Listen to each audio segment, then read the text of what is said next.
오늘 우리에게 주신 하나님의 말씀 보도록 하겠습니다. 고린도전서 8장 1절로 13절 말씀입니다. 생명샘가 7월 19일 금요일 말씀, 우상의 제물에 대하여는 함께 읽겠습니다.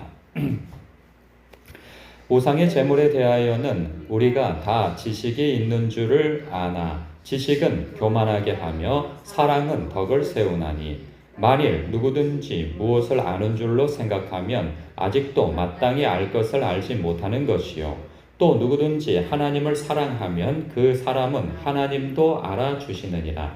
그러므로 우상의 제물을 먹는 일에 대하여는 우리가 우상은 세상에 아무것도 아니며 또한 하나님은 한 분밖에 없는 줄 아노라. 비록 하늘에나 땅에나 신이라 불리는 자가 있어 많은 신과 많은 주가 있으나 그러나 우리에게는 한 하나님 곧 아버지가 계시니 만물이 그에게서 났고 우리도 그를 위하여 있고 또한 주 예수 그리스도께서 계시니 만물이 그로 말미암고 우리도 그로 말미암아 있느니라. 그러나 이 지식은 모든 사람에게 있는 것은 아니므로 어떤 이들은 지금까지 우상에 대한 습관이 있어 우상의 제물로 알고 먹는 고로 그들의 양심이 약하여지고 더러워지느니라. 음식은 우리를 하나님 앞에 내세우지 못하나니 우리가 먹지 않는다고 해서 더 못 사는 것도 아니고 먹는다고 해서 더 잘 사는 것도 아니니라. 그런즉 너희의 자유가 믿음이 약한 자들에게 걸려 넘어지게 하는 것이 되지 않도록 조심하라. 지식 있는 내가 우상의 집에 앉아 먹는 것을 누구든지 보면 그 믿음이 약한 자들의 양심이 담력을 얻어 우상의 제물을 먹게 되지 않겠느냐. 그러면 네 지식으로 그 믿음이 약한 자가 멸망하나니 그는 그리스도께서 위하여 죽으신 형제라. 이같이 너희가 형제에게 죄를 지어 그 약한 양심을 상하게 하는 것이 곧 그리스도에게 죄를 짓는 것이니라. 그러므로 만일 음식이 내 형제를 실족하게 한다면 나는 영원히 고기를 먹지 아니하여 내 형제를 실족하지 않게 하리라. 아멘. 이 말씀은 오늘날 교회 안에서 갈등이 되어질 만한 소지가 있을 만한 그러한 사건이나 내용이 될 것 같지는 않아요. 한 30년도 좀 짧고 한 4, 50년 전에는 이런 갈등들이 교회 안에 있었죠. 제사 음식을 먹어도 되냐 마냐. 그러니까 가서 제사상에 가서 뭐 절하거나 이러지는 않지만 이 먹을 거 귀한 때에 그렇잖아요. 옛날에는 먹을 게 참 귀했잖아요. 그래서 이 제사상에 올려진 그 음식을 먹는 것이 유일하게 뭐 고기를 먹을 수 있는 뭐 그런 잔치집에 참여할 수 있는 그런 기회인데 이거 깨름직하다 말이죠. 그 예수 믿는 사람이 이 귀신의 상에 올라갔다가 내려온 것을 뭐 먹는 것이 합당하냐 이런 문제 때문에 교회에서 아무래도 분명히 문제가 있었을 거라는 생각이 들어요. 그런 논쟁들도 있었고 근데 오늘날에는 이런 논쟁에 대한 이야기를 들어본 적이 없어요. 요즘에는 제사 지내는 집도 아주 좀 적어졌고 그리고 교회 안에서 이제 뭐 이런 것을 먹네 마네 이런 문제 가지고 다투거나 뭐 논쟁이 되어지는 이야기를 거의 들어본 적이 없습니다. 그렇다면 이 이야기는 오늘날 우리에게 있어서 어떻게 적용되어지고 해석되어져야 할까? 오늘 우리에게 이런 말씀이 있죠. 예수님께서 진리를 알지니 진리가 너희를 자유케 하리라 하신 말씀이 있어요. 정말 진리가 우리를 자유케 하죠. 그래서 과거에는 뭐 손오는 날에 뭐 그 제사를 그 이사를 하고 말고가 큰 이슈였고 뭐 대소사를 치르는 일에 있어서도 뭐 아홉수를 피해서 하는 일이 있고 또 뭐가 있을까요? 뭐 이런 미신적 예? 삼재 예, 뭐 그런 것들 그리고 뭐 사주 이렇게 뭐 궁합을 맞춰보고 뭐 사귄다든가 결혼을 한다든가 뭐 이러한 일들이 있었단 말이죠. 그래서 사람 뭐 관상을 보고 뭐 주역을 따져보고 뭐 이러한 것들 뭐 손금을 보고 그리고 오늘의 운세 같은 거 점집은 가지 않아도 오늘의 운세 정도 보는 거 뭐 이런 것들에 대해서 우리는 뭐 가볍게 여길 수 있단 말이죠. 이런 것들은 뭐 지식이 있다면 진리가 우리를 자유케 한다고 하는 차원에서 이런 것들은 별거 아니야. 귀신은 없어. 귀신이 있다 할지라도 이것이 우리를 뭐 어떻게 하진 못해. 하나님께서 가장 큰 신이요 예수님께서 우리의 하나님이신데 우리가 그 안에서 하나님의 자녀로 부름받은 이상 이런 것들이 우리의 믿음을 좌지우지할 수 없어. 이제 이러한 뭐 굳건한 마음 가운데에서 이런 일들을 할 수도 있단 말이죠. 먹는 문제에 있어서도 뭐 술 같은 경우도 그렇고 담배도 그렇고 술 잡수시는 분들도 그렇고 담배 피시는 분들도 그렇고 종종 이런 얘기를 하죠. 아니 술 먹지 말라는 얘기가 성경에 어디 있냐? 취하지 말라고 했지. 뭐 누가 술 먹지 말라고 했냐?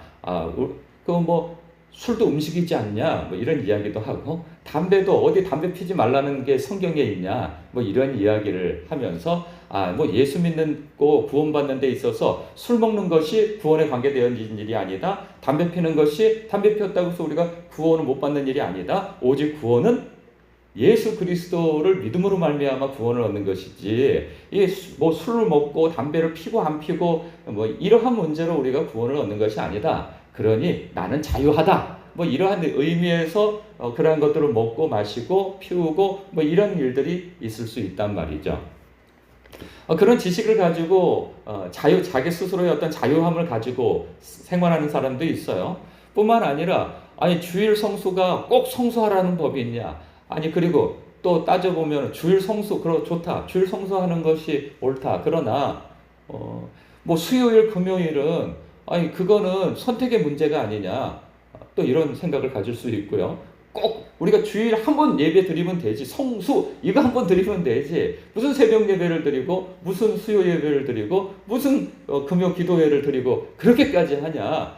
우리가 주일 한 번 예배 드린 것만으로도 우리는 하나님 앞에 우리 할 도리를 다 한 것이다. 우리는 자유하다. 뭐 그걸 드리고 안 드리고에 따라서 우리의 구원이 좌지우지 되어지는 것이 아니다. 뭐 이렇게 생각할 수도 있는 것이고. 그러니까 많이 있죠. 오늘 이 성경 속에 있어서 이 수신자들은 되게 좀 성숙하다 한 사람들에게 이 지침을 주는 내용이 될 것입니다. 왜냐하면 사랑은 덕을 세운다고 그러잖아요.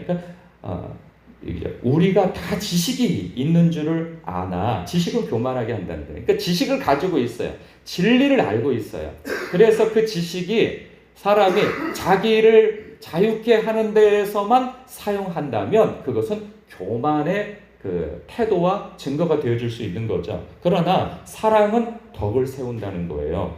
우리가 저마다 다 지식이 있어요. 이 지식의 내용에 대해서는 4절, 5절, 6절 하나님은 한 분이고 우상 위에 올라간 이러한 것들은 아무것도 아니다. 이런 지식은 가지고 있다. 그러나 이 지식을 가지고 나를 자유케 하는 데만 쓴다면 그것은 교만한 것이 되어지고 더 나아가서 9절 너희 자유가 믿음이 약한 자에게 걸려 넘어지게 하는 것이 될 수 있다 하는 것이죠. 뭐 예를 들자면 아까 이야기한 것 가운데에서 그래요. 술이 뭐 그런 분들이 있어요. 술이 뭐 구원에 저촉되어지는 일입니까? 이건 뭐 마셔도 되는 거 아닙니까? 취하지만 않으면 되죠. 우리가 술을 마심으로 인하여서 우리의 마음이 자유롭게 되어지기도 하고 기분도 좋아지고 사람들과의 관계도 더 원활하게 되어지고 담배가 물론 이렇게 뭐 폐에 나쁜 것이 있지만 우리가 그냥 개인적으로 조심스럽게 피고 그러면은 마음도 평안해지고 마음도 안정감을 잊고 그럴 수 있죠. 이게 뭐 구원에 대해서 뭐 그게 저촉이 되어집니까? 라고 할 때 또 바꿔서 얘기하면 그렇게 이야기하시는 분 같은 경우에 이 목사에 대해서 어떤 생각을 갖냐? 술 먹으면 안 된다, 담배 피우면 안 된다에 대해서는 그렇게 얘기를 한단 말이죠. 만약에 그렇게 괜찮다고 여기는 분 앞에 제가 만약에 어디서 술 먹는 모습을 보여줬다, 혹은 어디 구석에서 담배 피고 있는 모습을 우연히 봤다 하면 그 사람은 어떨까요? 그 사람은 크게 실족을 할 거란 말이죠. 어떻게 목사님이 아무리 구원과 상관이 없다 할지라도 담배를 필 수 있고 또 술을 마실 수 있느냐 이렇게 얘기할 거란 말이죠.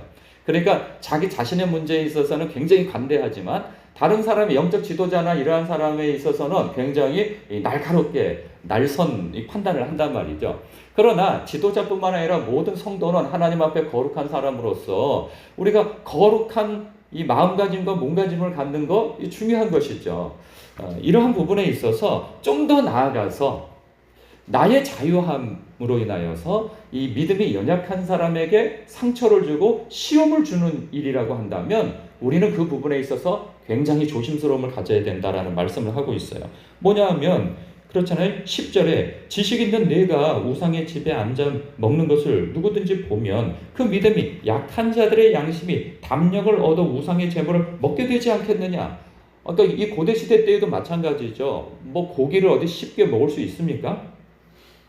그 음식을, 이 풍요로운 음식을 자유롭게 먹을 수 있는 시대는 불과 얼마 되지 않아요. 이 시대 가운데에서. 뭐 고기도 정말 먹기 쉽지 않는 것이고 그 풍요로운 음식도 먹기 쉽지 않은 때예요.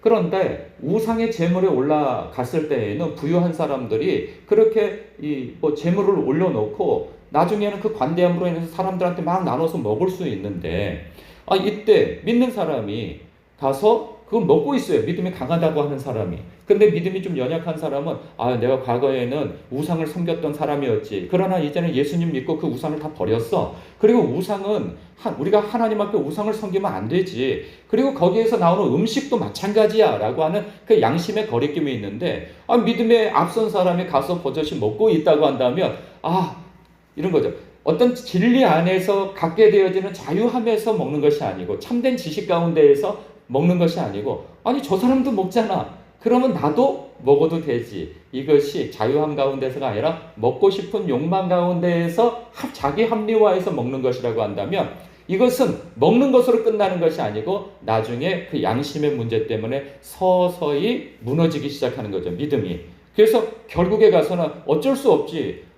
이거 먹는 것이 괜찮다면 어쩔 수 없이 우상 앞에 절하는 것도 우상을 섬기는 것도 어쩔 수 없는 문제잖아. 우리가 그러한 문화 속에서 사는데 어떻게 할 거야? 할 수 없지. 이렇게까지 나가게 되어지는 거죠. 그러면 믿음은 점차 무너져서 신앙에서 떠나는 일까지 벌어진다는 거예요. 그래서 11절 그러면 내 지식으로 그 믿음이 약한 자가 멸망하나니 그는 그리스도께서 위하여 죽으신 형제라는 거예요.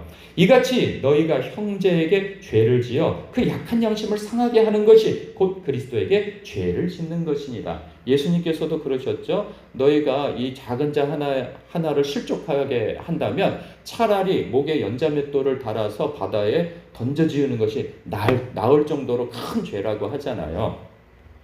그리스도께서 그 연약해 빠진 그 사람을 위해서도 십자가에서 죽으셨는데 네가 어떻게 감히 하나님의 아들께서 당신의 옥체를 던져서 구원할 이 제물이 되어져서 구원한 저 사람의 영혼을 그렇게 가볍게 여기고 너 하나의 자유를 만끽하기 위하여서 그렇게 경솔한 태도와 행동을 할 수 있느냐라고 하는 부분에 있어서 권면하는 거죠. 또 책망하는 거죠.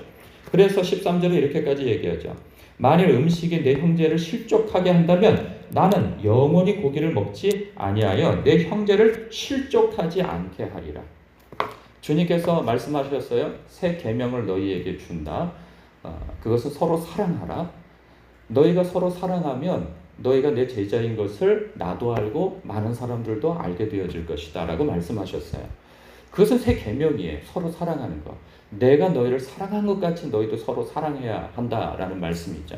그렇기 때문에 우리가 예수를 믿고 성경을 읽어 신앙의 자유함이 있다면 내 자유함을 넘어서서 그 자유함은 이 연약한 성도를 세우고 이끌어주는 데에 책임이 동반되어진다는 사실을 알아야 하는 것이죠. 나만 괜찮다고 해서 괜찮은 것이 아니라는 거예요. 그것은 우리의 표정과 말투와 어떤 선택에서도 좀 광범위하게 포함되어져 있는 거죠.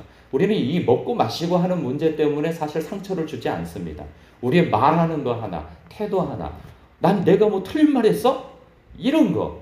여러분, 먼저 믿는 사람들은 지식이 있기 때문에 그 옳고 그름을 알아요. 그러나 나중에 믿은 사람들, 신앙이 연약한 사람들은 옳고 그름을 잘 몰라요. 뭘 잘못했는지, 뭘 잘한지 이걸 모른단 말이죠.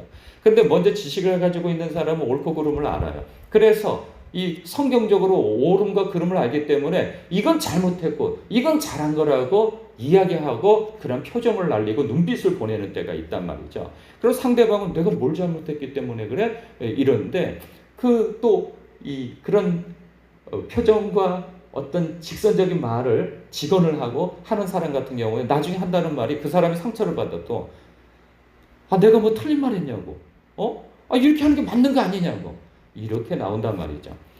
사람은요, 상처받는 것이 틀린 말을 했기 때문에 상처를 받는 것이 아닙니다. 옳은 말을 기분 나쁘게 하는 것 때문에 그러는 거죠. 그 옳은 말도 때와 장소를 가려야 되고, 그래서 그 사람의 마음을 살펴서 들을 만할 때 해줘야 하는 것인데, 그냥 자기 기분에 옳은 대로 막 이야기를 한다면 그 사람이 지식을 알기도 전에 그 상처를 받아서 신앙에서 무너질 수도 있다는 사실이죠. 여러분, 그렇습니다. 우리가 이 말씀을 듣는 여러분이나 그리고 이 여러분 모두가 다 신앙이 연약한 사람들이 아니에요. 강하신 분들이에요.